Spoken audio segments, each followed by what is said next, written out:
Hello दोस्तों, स्वागत है आपका स्टडी आईक्यू में। आज हम लोग बात करने वाले हैं एक आर्टिकल के बारे में जहां पे इमरान खान को एक डमी प्राइम मिनिस्टर कहा गया है और ये किसी और ने नहीं कहा है। ये एक जाने माने व्यक्ति हैं, हमारे former high commissioner to Pakistan है। उन्होंने कहा है कि Imran Khan is no more than a dummy prime minister. ये कहते हैं कि इमरान खान को लगता है कि वो पावर में है, लेकिन एक्चुअली वो एक पपेट है, पावर कहीं और है, कोई और उनको नचा रहा है। ये कहते हैं कि इवन फॉरेन पॉलिसी भी उनके हाथ में नहीं है, फॉरेन पॉलिसी भी कहीं और है। और मुझे आशा है कि अब तक आप समझ गए होंगे कि मैं किसके बारे में बात कर रहा हूं, पाकिस्तान आर्मी के बारे में। तो चलिए इसके बारे में थोड़ा सा विश्लेषण करते हैं और बात करते हैं कि ये जो हमारे राइटर हैं ये ऐसा क्यों कहते हैं और आपकी इसके बारे में क्या प्रतिक्रिया है। तो मैं हूं आपका होस्ट और दोस्त राहुल सायगांवकर। अगर आप मुझे फॉलो करना चाहते हैं तो you can follow me on social media, Instagram and Facebook, Rahul Sai 222 पे। अगर आपको इस प्रेजेंटेशन का पीडीएफ चाहिए तो you can subscribe to my Telegram channel Rahul Sai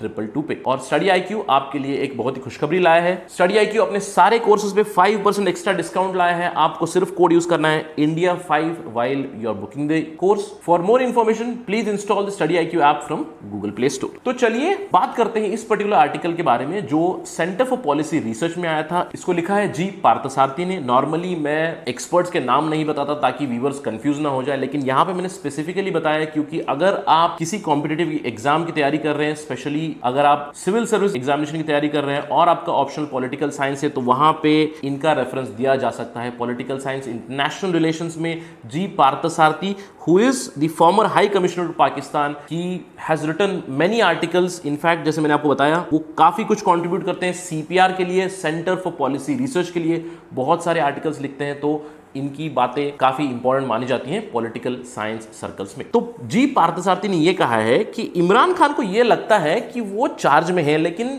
वो कहते हैं कि इवन फॉरेन पॉलिसी भी उनके हाथ में नहीं है और असली पावर कहीं और ही है। इनफैक्ट पार्थसारथी शुरू करते हैं एक बहुत ही इंटरेस्टिंग स्टोरी के साथ। पार्थसारथी कहते हैं कि वो एक बार अपने एक कमेंटेटर मित्र से मिले। वो एक मैच देख रहे थे इंडिया पाकिस्तान का, जहां पे वो अपने कमेंटेटर मित्र से पूछा कि इमरान खान जब भी इंडिया के साथ खेलते हैं तो इतनी गुस्से से क्यों बॉलिंग करते हैं। तो उस कमेंटेटर ने बताया कि यह सवाल ऑलरेडी इमरान से पूछा गया था और इमरान ने इसका जवाब बहुत ही स्ट्रेंज दिया था। इमरान ने बोला था कि जब वो मैच खेलते हैं तो उन्हें लगता है कि इंडिया के साथ वो मैच नहीं है। इंडिया के साथ जब भी वो खेलते हैं तो उन्हें याद आती है कश्मीर की, और वो मैच नहीं होगा, वो उसको जिहाद मानते हैं। तो इस पे पार्थसारथी कहते हैं कि ये बहुत ही स्ट्रेंज था कि ऐसे जाने माने गेंदबाज ऐसी सोच रखते हैं जो अभी पाकिस्तान के प्रधानमंत्री भी बने हैं। वो कहते हैं कि पाकिस्तान ने काफी सारे फास्ट बॉलर्स लाए हैं जो वर्ल्ड क्लास है, जैसे वसीम अकरम, शोएब अख्तर, वकार यूनुस।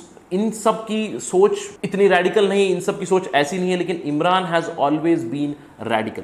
इनफैक्ट जब वो कहते हैं कि इमरान खान एक डमी है, उसका कुछ सबूत भी पेश करते हैं। वो कहते हैं कि इमरान खान पॉलिटिक्स में आए कैसे। वो उनकी पार्टी के दम पे आए, तहरीक-ए-इंसाफ पाकिस्तान पार्टी पे।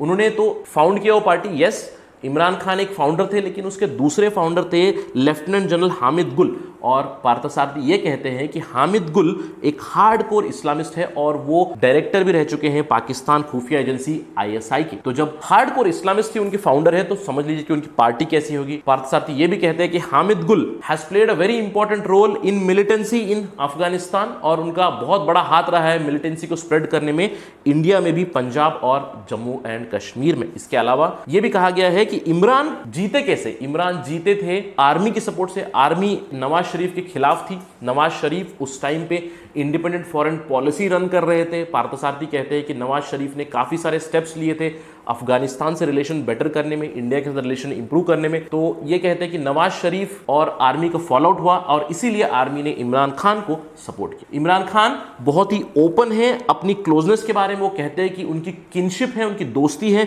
बहुत से लोगों से। तालिबान के जो लोग हैं, हुर्रियत जो लोग हैं जो जम्मू एंड कश्मीर में रेडिकलिज्म फैलाते हैं, इसके अलावा काफी मिलिटेंट ग्रुप के साथ उनकी क्लोजनेस है, जैसे कि लश्कर-ए ताइबा। इसके अलावा यह भी कहा गया है कि इमरान खान हाल ही में यह प्लान कर रहे हैं कि इंडिया के जो हुर्रियत लीडर है जो कंटिन्यूसली यूथ को रेडिकलाइज करते हैं, सैयद अली शाह जिलानी, उनको पाकिस्तान का हाईएस्ट अवार्ड देने वाले हैं, निशाने पाकिस्तान। तो इससे भी पता चलता है कि कितने एंटी इंडिया हैं इमरान खान। सबसे बड़ा सबूत वो ये देते हैं कि इमरान खान ने हाल ही में ये कहा था कि ओसामा बिन लादेन, जिनके ऊपर ग्लोबल टेररिस्ट का टैग लगा है, उनको उन्होंने कहा था कि मार्टियर है, वो एक शहीद है। तो ये यही दिखाता है कि इमरान खान की मेंटालिटी किस तरह की? तो पार्थसारथी कहते हैं कि इमरान खान पावर में नहीं है, एक्चुअल पावर में है general Kumar Javed Bajwa, that is the Pakistan army which is actually in power and it is Bajwa who is calling all the shots. वो इसके भी कुछ एग्जाम्पल देते हैं जब हम लोग बात करेंगे स्पेसिफिकली फॉरेन पॉलिसी के बारे में। वो कहते हैं कि general Bajwa has been continuously following his own foreign policy. वो कहते हैं कि अगर आप अफगानिस्तान के बारे में बात कर लो, यूएस, पाकिस्तान और Afghanistan they are trying to get Taliban on the table. Afghanistan में पीस लाने के लिए पाकिस्तान एक बहुत मेजर प्लेयर हो चुका है, लेकिन पार्थसारथी ये कहते हैं कि जनरल बाजवा ही हैं जो एक्टिवली पार्टिसिपेट कर रहे हैं अफगानिस्तान में यूनाइटेड स्टेट्स के साथ। इसके अलावा वो कहते हैं कि 2019 में जब इमरान खान यूनाइटेड स्टेट्स गए विजिट करने के लिए, उन्होंने व्हाइट हाउस में प्रेसिडेंट के साथ मीटिंग थी, तो इमरान के साथ वहां पे भी आर्मी चीफ बाजवा प्रेजेंट थे उनके साथ। इमेजिन कीजिएगा कि भारत के प्रधानमंत्री नरेंद्र मोदी गए हुए हैं यूनाइटेड स्टेट्स और उनके साथ आर्मी के बंदे को लेके गए हैं। ऐसा कभी नहीं होता इंडिया में, जहां पे the defence forces are always under the control of civilian government, but it happens only in Pakistan. इसके अलावा उन्होंने यह भी बताया कि जून 2020 में जनरल बाजवा इम्प्रॉम्प्टू अपने खुद से उन्होंने एक विजिट की काबुल में, जहां पे उन्होंने अफगानिस्तान के जो राष्ट्रपति हैं अशरफ घानी के साथ उन्होंने लेटेस्ट डेवलपमेंट के ऊपर बातचीत की। सबसे बड़ा सबूत यह है कि हाल ही में इमरान खान को बोलने तक की इजाजत नहीं है। मतलब रिसेंटली फॉर्मर आर्मी स्पोक्सपर्सन है लेफ्टिनेंट जनरल आसिम सलीम बाजवा को इमरान खान का स्पेशल कम्युनिकेशन असिस्टेंट करके अपॉइंट किया गया। उनको special assistant for information and broadcasting करके उनको अपॉइंट कर दिया गया। इसका मतलब अभी जो भी स्टेटमेंट इमरान खान से आएगी वो एक्चुअली जनरल सलीम बाजवा से आएगी। इसके अलावा जनरल असीम सलीम बाजवा चेयरमैन भी हैं सीपीईसी अथॉरिटी के। सीपीईसी क्या है? चाइना पाकिस्तान इकोनॉमिक कॉरिडोर, जहां से billions of dollars have already come from China to Pakistan. ये पैसा भी अभी लेफ्टिनेंट जनरल असीम सलीम बाजवा ही हैंडल करेंगे और जो भी बातें होंगी सरकार की वो भी उन्हीं से आएंगी। इसके अलावा बहुत सारी पोस्ट से जहां पे फिर से आर्मी के लोग लगे हुए, for instance national command and operation centre जो पाकिस्तान का है, इट इज और it should be technically headed by a minister, और दिखाने के लिए हेड भी किया जाता है एक मिनिस्टर से, लेकिन इन रियलिटी सारी पावर है लेफ्टिनेंट जनरल हमूद जमान खान के पास। इसके अलावा जो नेशनल लोकस्ट सेंटर है पाकिस्तान का, उसको भी एक आर्मी के नुमाइंदे हैंडल करते हैं लेफ्टिनेंट जनरल इमरान। तो क्या ये सारे सबूत है कि इमरान खान एक डमी है? तो are you people convinced? Is G Parthasarathy right in calling Imran Khan as dummy? Does the army run the entire show? Is India right in neglecting Imran Khan? आपकी क्या प्रतिक्रिया है इस चीज को बताइए कमेंट सेक्शन पे। इसके ऊपर जो भी आगे डेवलपमेंट आएगी हम आपको कंटिन्यूअसली बताते रहेंगे। Thank you very much, have a good day.